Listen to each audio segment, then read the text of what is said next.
7:38, Nashville's Morning News on Super Talk 99.7 WTN. Boy, we're having the debate about the debate. Want to welcome on in Jonathan Fahey to the program. Of course, used to work in the Trump administration first time around. Jonathan, always great to have you on as a legal and political analyst. And so let me first get your sort of broad brush thoughts on the debate last night. I think, for Kamala Harris, I think she was better probably than I expected. I thought she would be well prepared, and she was. I mean, she had 6 days to learn all the material, learn the one-liners. And I think for people that, watch this, closely, all of her stuff, were sort of like canned lines and clearly rehearsed. But I think for the people in the middle, we're looking at probably 47% versus 47% with, 6% or so in the middle. They probably came across pretty well. I think, Donald Trump did a good job on, hammering the two issues, which I think are most helpful, which are immigration and the economy. And, the other thing, which I think I'm sure you've been talking about, but I think if anyone has any doubt remaining, if the mainstream media is hopelessly biased and dishonest, I think that if they'll come out of that it's like, it was just so bad. I mean, you know what they say, that 98% of the media gives the other 2% a bad name, but it really was true last night that they were just so bad. And the fact-checking little game that they played with Donald Trump was just, so like it was so planned. There was no fact-checking on her. The thing about, when he talked about the pets being eaten by in Springfield, Ohio, and then they fact-checked him by saying, yeah, but we checked with the town manager or the town, somebody or other, and he said that's not true, or they haven't heard any reports of it. So clearly they planned, like they had that at the, David Muir had that at the tip of his fingers.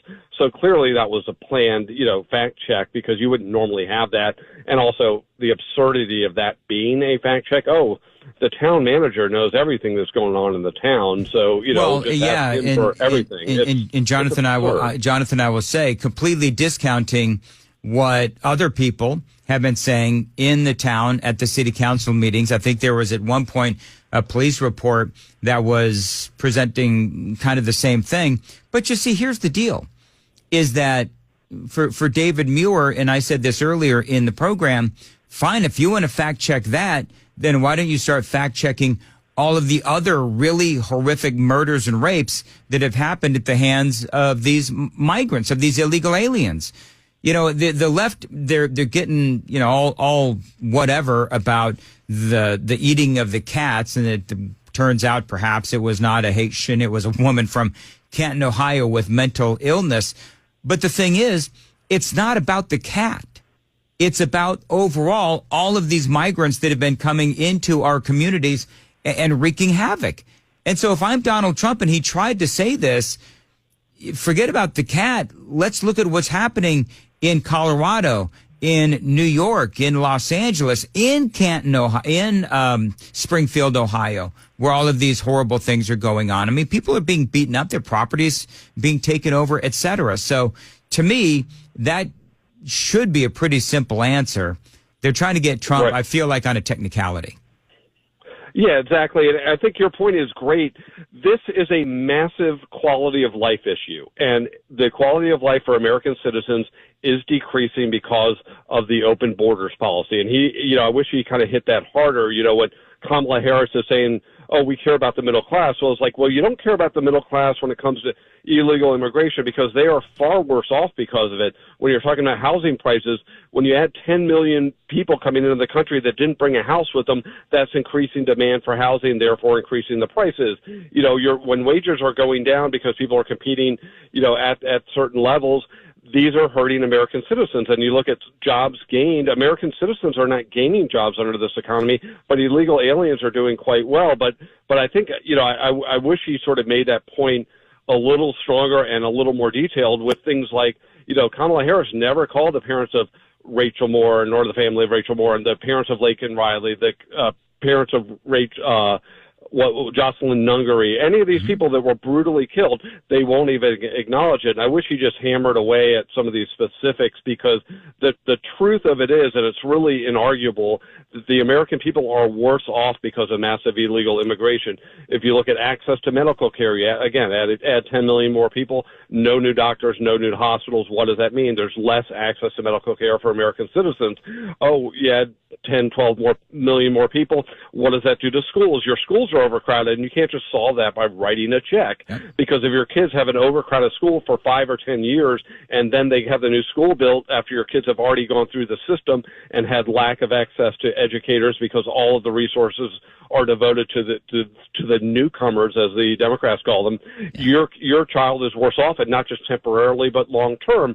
But I wish he really hit that a lot harder, because he is 100% correct that this has been done intentionally, and the quality of lives for American citizens are worse as a general matter than they would be without it. And this was also intentional, and this was intentional because the Democrats see this as helping them electorally, not just short term, but long term. And I think all of those points, he made them, but I think it could have been made stronger. And again, he was hampered by, David Muir, but, again, that should have been expected as well. I think part of my frustration with Trump as a big time supporter of his policies is that he needs to work on his conciseness. He needs to be more precise. He needs to work on his precision, because if there's a long way around, he can find it. And I think that is part of where he sort of gets sidetracked a little bit. Jonathan Fahey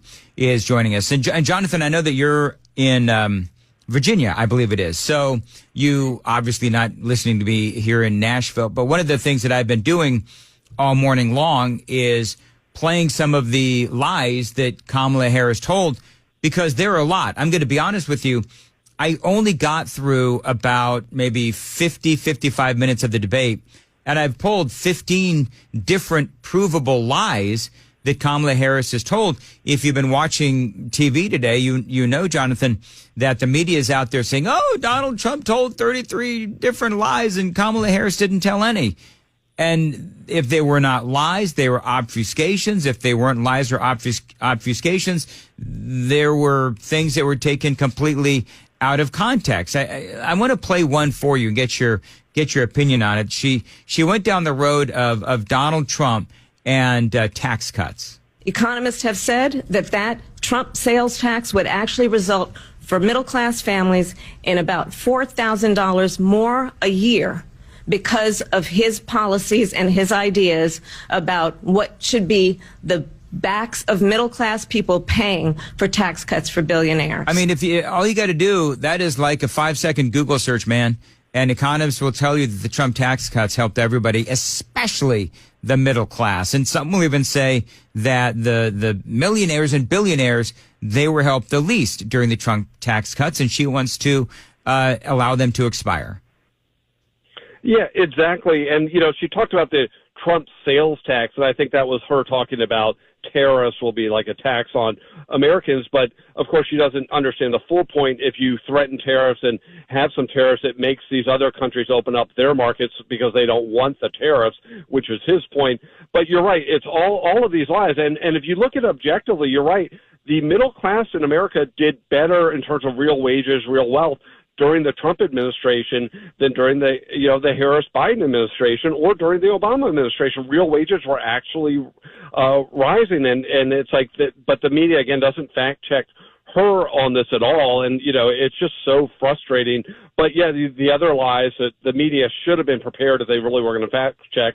The Fine People Charlottesville hoax, and then the other thing about the the bloodbath. The bloodbath. Yeah, they should have had that. If they were even trying to be honest, they'd have that at the fingertips to say that's not what he said. And that's not the context. And here, doing this. Yeah, and here's it. Let me play it real quick. Donald Trump, the candidate, has said in this election there will be a bloodbath if this and the outcome of this election is not to his liking. I mean, the thing is, that's not even on sort of the economy per se, where you can manipulate numbers, you can manipulate facts or figures.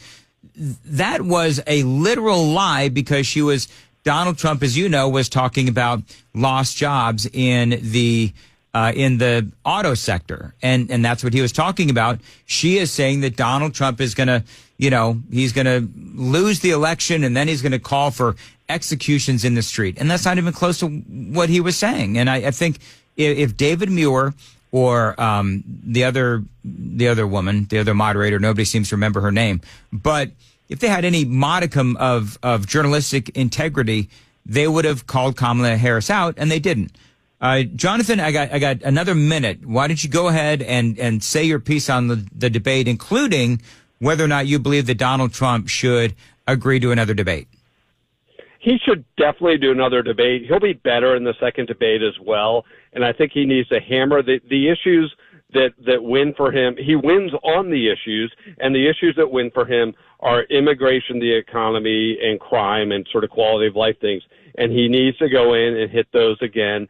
And, if he could do a Fox debate, great. But even if he does one of these other networks, he needs to be prepared to hammer them. Say, he should just say the reason they're not fact checking her is because the truth, is this, and that would harm her. That's he should have these things at the tip of his tongue. But I think he should do another debate because he will be better. I think, and she will not be any better. This is the best she will ever be. But now he could have time to, like you said, call out the lies from debate number one in debate number two, and that, she said this, but in fact that was true type of thing. And the real question is, under which administration have you gotten better? Has your life gotten better under the Harris administration? Most people in this country, I think the right track, wrong track numbers are always like, mid-20s for right track, high 60s for wrong track. So most people think this country is going on the wrong track, and she's going to continue on that wrong track. Let's get back to, common sense things that look out for the American people first. I think that message will resonate with people. And again, this is the best she will ever be. And I think, he will be better and he will have lots of opportunities. And I think he will, if he sticks to the sort of the main points, he will be better. And J.D. Vance is going to annihilate Tim Walz. So I think that one is sort of a foregone conclusion because J.D. Vance won't put up with that and will have everything at the tip of his tongue. And Tim Walz is people haven't really fully appreciated how bad he is. Yeah, I've gravitated towards the word buffoon for Tim Walz. But Jonathan Fahey, as always, thank you very much for joining us here on Super Talk 99.7 WTN. I want to go ahead and just play very quickly Donald Trump's closing statement from last night's presidential debate. So she just started by saying she's going to do this, she's going to do that, she's going to do all these wonderful things. Why hasn't she done it? She's been there for 3.5 years. They've had 3.5 years to fix the border. They've had 3.5 years to create jobs and all the things we talked about. Why hasn't she done it? She should leave right now, go down to that beautiful White House, go to the Capitol, get everyone together and do the things you want to do, but you haven't done it and you won't do it because you believe in things that the American people don't believe in. You believe in things like we're not going to frack. We're not going to take fossil fuel. We're not going to do things that are going to make this country strong, whether you like it or not. Germany tried that, and within 1 year, they were back to building normal energy plants. We're not ready for it. We can't sacrifice our country for the sake of bad vision. But I just ask one simple question. Why didn't she do it? We're a failing nation. We're a nation that's in serious decline. We're being laughed at all over the world. All over the world, they're laughed. I know the leaders very well. They're coming to see me. They call me. We're laughed at all over the world. They don't understand what happened to us as a nation. We're not a leader. We don't have any idea what's going on. We have wars going on in the Middle East. We have wars going on with Russia and Ukraine. We're going to end up in a third world war, and it'll be a war like no other because of nuclear weapons, the power of weaponry. I rebuilt our entire military. She gave a lot of it away to the Taliban. She gave it to Afghanistan. What these people have done to our country, and maybe toughest of all, is allowing millions of people to come into our country. Many of them are criminals, and they're destroying our country. The worst president, the worst vice president in the history of our country. There you go. Final comments from Donald Trump last night at the debate.